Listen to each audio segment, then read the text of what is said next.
This is Walt Disney World Today. Give us 5 minutes and we'll give you the world. It's Friday, April 7th, 2006, and this is episode 84 of Walt Disney World Today. I'm your host, Matt Hochberg of GMstudios.org. On today's show, we have live from Phoenix, Arizona, Len Testa of the Unofficial Guide to Walt Disney World. Welcome, Len. How's it going, Matt? Outstanding.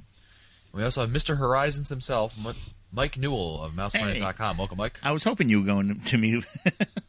I called you Mouse Planet. It's Mouse World Radio. I don't know why I keep on doing that. Hey, Mike, I might as well be on the staff there. You just need to call him. All right.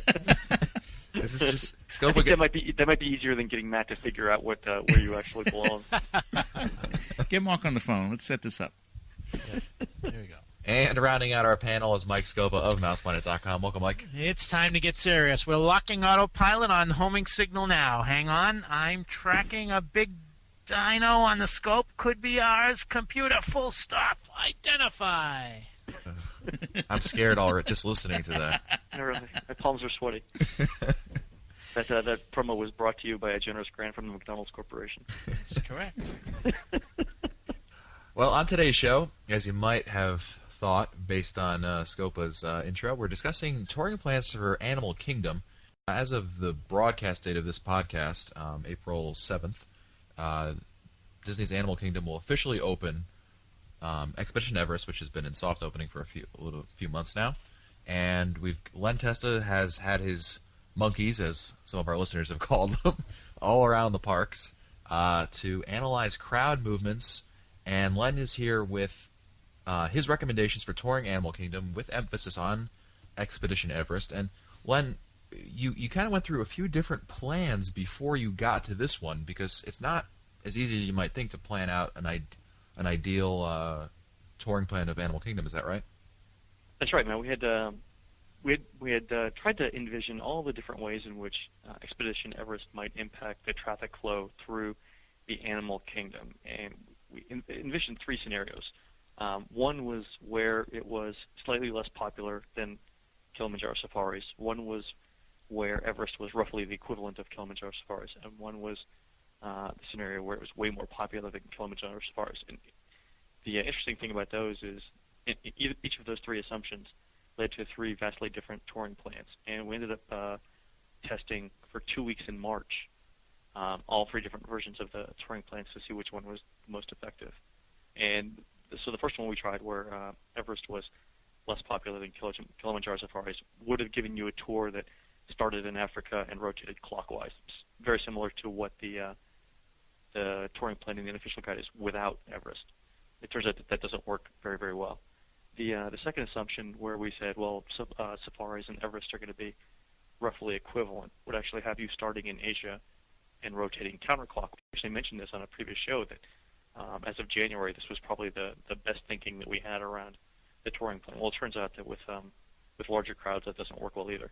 So it's the third plan, where Everest is much more popular than Kilimanjaro Safaris, is the one I want to talk about today. Great. Now, so basically Everest is going to be the first stop in the tour. Is that a safe assumption? It's actually, we're recommending FastPass for it. And why don't you? All right, let's jump into it. Well, I'm intrigued. I want to hear why FastPass. Why not go right off the bat? Well, it's primarily because this plan is geared to not do any backtracking through the park. So that's like anti-unofficial guide, isn't it? No. maybe at one time that might have been true, but I think over the last 3 or 4 years we've been very conscientious in making sure that we do as little backtracking as possible. Okay. So the goal for this plan was to not visit any land more than once. So the issue with starting in Asia is that when you get through all of the attractions, when you get through Kilimanjaro Safaris, the ideal second attraction would be Kali River Rapids. But lately, Disney's not been starting Kali River Rapids until 9:30, which would mean you could even get around that particular problem by doing the Maharaja Jungle Trek and then coming back and doing Kali River Rapids. The issue with that is that the crowds are so low at the Animal Kingdom that early in the morning that the first show of Flights of Wonder is at 10:30. Virtually every time we tested this plan, we had like a 40-minute gap between the start of the show and when you were actually finished with Asia, which means you'd have to either sit around for 40 minutes and do nothing, or you'd have to backtrack to Asia again. Hmm. So the way we got around that was by sending you to get a fast pass for Everest first, and then routing you directly into everyone's favorite land, Dinoland. Oh, really? So this actually works out very, very well. So your first step in the touring plan would be to go to get a fast pass for Everest. And the other interesting thing that we found here was that Disney's moved the entrance to Everest from directly in front of the attraction, where all the signs are, to farther to the right, more towards the Asia to Discovery Island bridge. So we had originally thought that the fastest way to get to the entrance to Everest was through Dinoland, around where the Theater in the Wild used to be. Yes. But it turns out that staying on Discovery Island and walking over Discovery Island to Asia, then making a right, is actually the fastest way to go. The thing that we would want to warn our listeners about is that the standby entrance right now to Everest is completely unmarked. You sort of have to veer left and look for an entrance, or look where all the other people are going, because the entrance itself isn't really the entrance anymore. If Disney hasn't already roped that off and made it impassable, they're going to do it like in the next couple days. So start that way. That's interesting that you mentioned that Asia going through Discovery Island is faster, because I had always thought I was going faster by going through Dinoland. Yeah, it's not actually. It would have been, but for the original way that Disney had configured the entrance to Everest, but it's not in their current implementation. So. I would think that more crowds would go through Discovery Island than through Dinoland, so you'd maybe save more time based on the fact that there's less crowds going that way. That's actually a good point. That's a good point too, because the crowds do that. So during rope drop, you don't want to be to the right of where the rope drop is. You want to be sort of like left center. So before the rope drop, when you've come off the Oasis and you're going to be stopped right at the right in front of the sort of with a view of the Tree of Life on Discovery Island, you don't want to be right next to the rope. You don't want the rope to be immediately on your right. You want to be somewhere to the left or left center of that. And the reason for that is you're going to make a hard right to start walking towards Asia as soon as the rope drops. And the people who are all the way to the right get cut off by the crowds. So for our listeners who are going, good advice is to be sort of left of center of the main throng of crowds prior to rope drop. Great. So we grab the fast pass for Everest. One member of your family to go get the fast passes for Everest. And then if you've got small kids, the next thing to do is to ride Dumbo, which in the Animal Kingdom is called Triceratops Spin. Okay. And get that down out of the way. And then right after that, Primeval Whirl Yep. is the next best thing to do. And because you're right there, it's literally it's like a 10-yard walk from Triceratops Spin to Primeval Whirl. And then head to Dinosaur, and that's your first headliner of the attraction out of the way. Okay. By that time, it's roughly 9:30, 9:35, somewhere in there. Kali River Rapids in Asia will have started up again. I hear that they actually drain this attraction's water every day. Wow. And so they repump it back in the morning, and sometimes it takes them until 9:30 to do it. So you want to do Kali River Rapids right around step 6.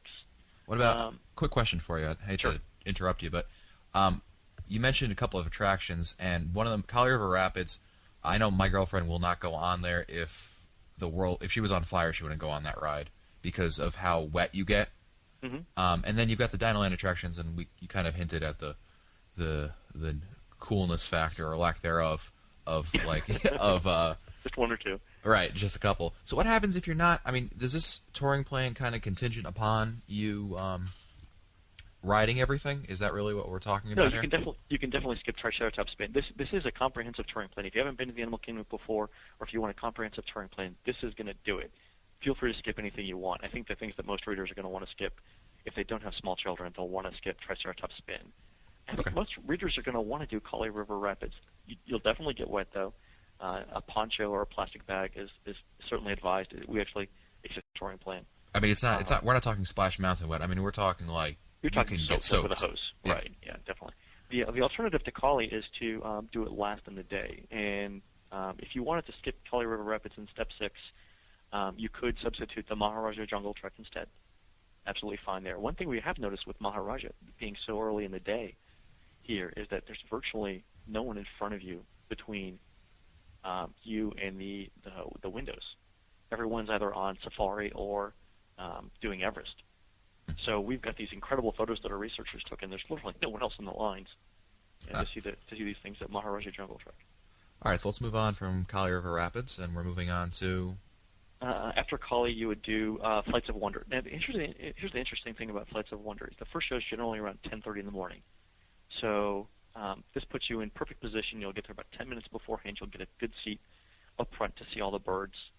And you definitely won't be late for it. You'll definitely have plenty of time to see all of the preceding attractions and see Flights of Wonder. Now, I know a lot of people look at it and don't think it's a worthwhile attraction. I gotta say, this is one of the best live shows. Yeah, you and Mike Scopa, you guys are both very high on this show. Yes, I've seen it a couple of times, and number one, there's not a bad seat in the house, and actually, sitting in the back sometimes can be fun. I won't put a spoiler in there, but I really think it's done very well done. The birds are very well trained, and the cast members who run the show do a real good job. I like it. Yeah, I think in terms of live shows in all the parks, the Animal Kingdom has two of the best, and that's Festival of the Lion King and also Flights of Wonder. My wife hates birds, and she would never see Flights of Wonder, but I really like it. I think it's fantastic. The stuff that they do with the animals is really incredible. But after Flights of Wonder, you'll do Maharaja Jungle Trek, if you haven't already done it. And next will be time for your Fast Pass for Everest.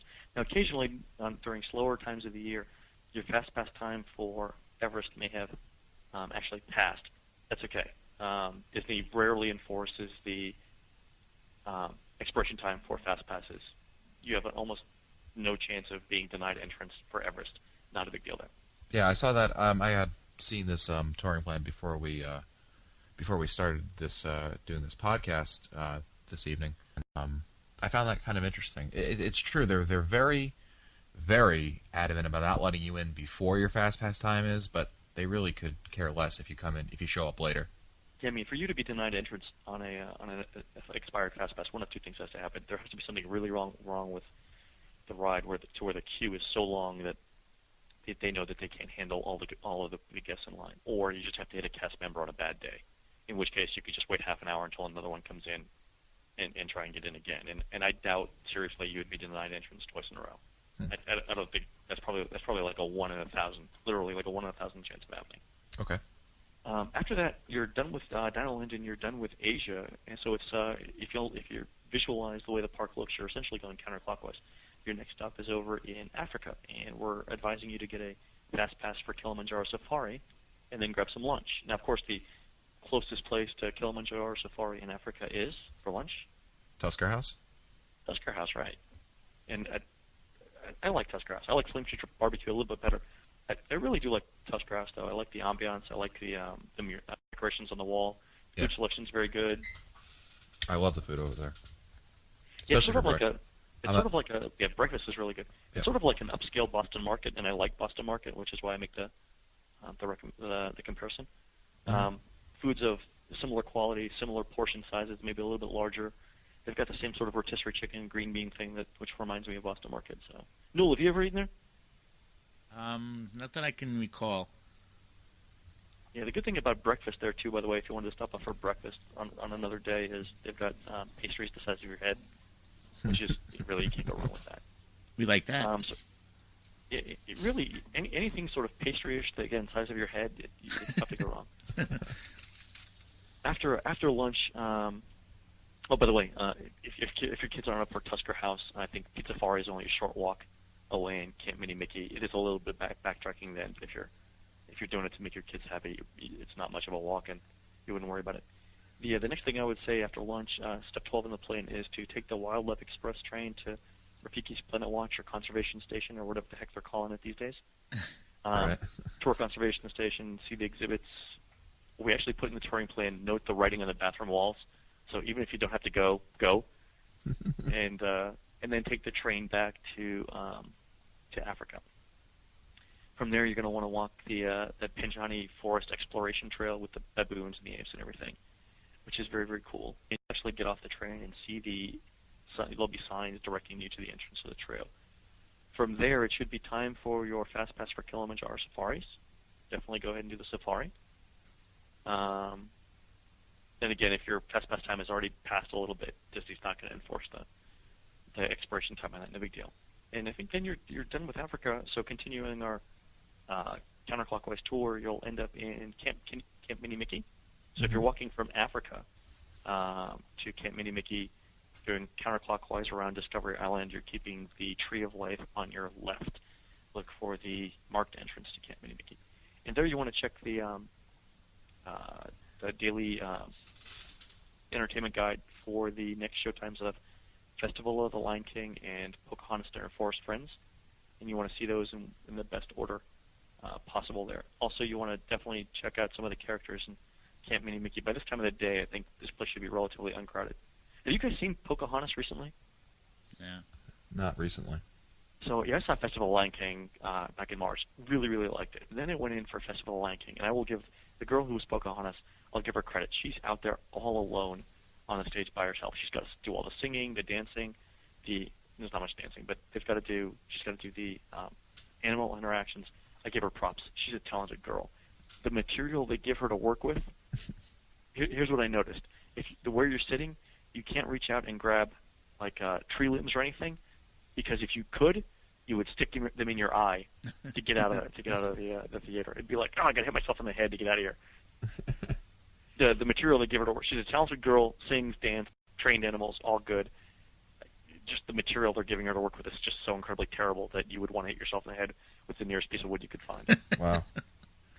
After that, remember you're going counterclockwise. Your next thing is, and you're almost done here, is to see It's Tough to Be a Bug on Discovery Island, and also check out the exhibits at the Tree of Life.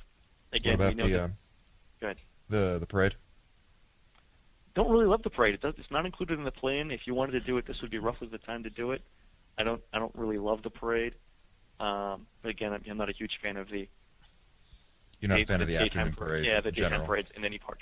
Yeah. And I was going to say, I could give you guys what I recommend to people for that Jam and Jungle Parade. If you know where the is it called Dawa Bar is? Do you know where that the is? Dawa Bar over in Africa. Yeah, you don't want to be on the bridge, but the Dawa Bar is good because you've got alcohol nearby, and that makes the parade tolerable. and if you're I don't think that's where Scopo was going, but yeah. But if you stand in front of the It might have been actually. if you stand in front of the Dawa Bar and you're facing Tamu, what'll happen is that the parade will come from your left. It'll go from left to right, and then it'll go around, and then it'll actually you'll be able to see it a second time. It'll be coming towards you, as it comes back. And I believe that's a good place to take photographs too. Yeah, it is right there. Not bad. You don't want to be on that bridge at all, though, because that bridge is just a choke point. No, before the bridge. Yeah, you want to be at the bar. Right. Yeah, definitely. Well, you'd want to be at the bar anyway. Yeah, with your drinking buddies. Yeah. Exactly. And we might have to do some removes. That's the optimal spot. But you know why you have to see the parade twice, right? Because it's half as satisfying as all the other parades, so they have to make up for it. I just don't like scathing remark by I know. And remember, I like the park. I've compared the park to Angelina Jolie, so I like the park, don't like the parade. So don't get me wrong. All right, so after that, you've got you're doing Tough to Be a Bug. Worst case scenario is you fast pass it, but at this time of the day, during all of our tests in the spring break period in March, there was never more than a 5-minute wait for it. After that, if you've got interest and you want to go back to the Boneyard in Dinoland, if your kids want to do it, fine. If not, you can skip it. Actually, it was funny. I just got an email from one of our readers who have a new name for this attraction. It's the Bone Where the Hell Are My Kids Yard, which I really, really like. There's a revision for 2007.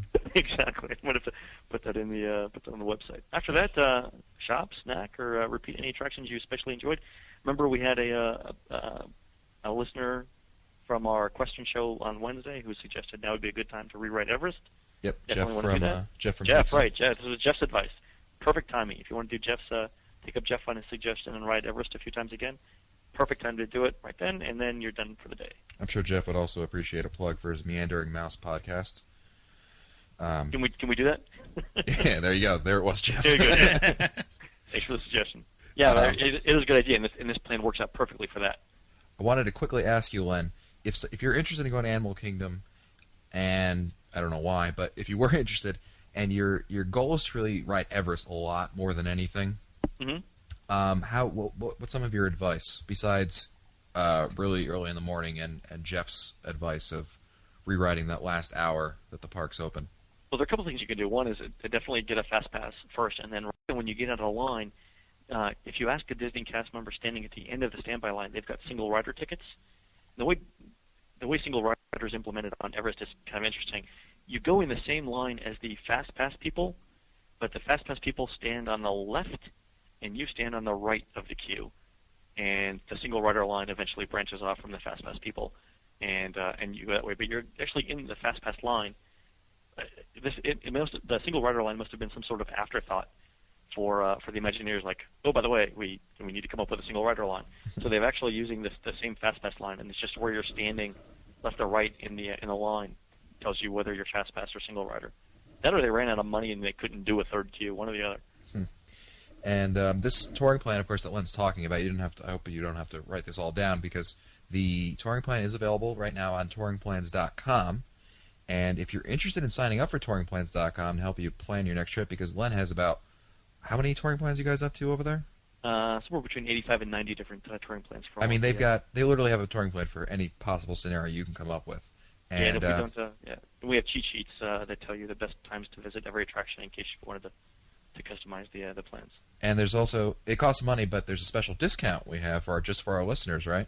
That's right. Just because we're launching a new version of the website, it's completely redesigned, and Matt can post a link to the website on there. And because it's redesigned, and we're sure there are still a few broken links and typos on there, we're offering a 50% discount for the next week for all of the WDW Today listeners. And when you go to subscribe, you're going to have to enter a discount code, and the discount code is in all capital letters. Matt is cool. Oh my God. MATTISCOOL. Now, we're not going to put this in the show notes because I want, it's only for people who are listening to the show. So please don't post this on any other board. Don't post it on the Discord. Don't post it on WDW Magic or anything like that. Just keep it yourselves. And I think it's like $347 or $348 for a year subscription. Wow. You get access to all the plans. The code should have been outstanding. Outstanding! Exclamation point. I didn't think of that. That would have been good, too. That's too well. I don't know what to say. Oh, that's great. Well, that's great, Len. And, of course, if you have questions about this touring plan, you can also email Len at len@touringplans.com. He's more than helpful to answer anything you might have. And that's it for us today. This has been episode 84 of Walt Disney World Today. If you want to find older episodes, read our show notes, or send us your comments, visit the Walt Disney World Today website at www.wdwtoday.com. You can also email us your questions at questions@wdwtoday.com. For Len Testa, Mike Newell, and Mike Scopa, I'm Matt Hotchberg. We'll see you on the next show.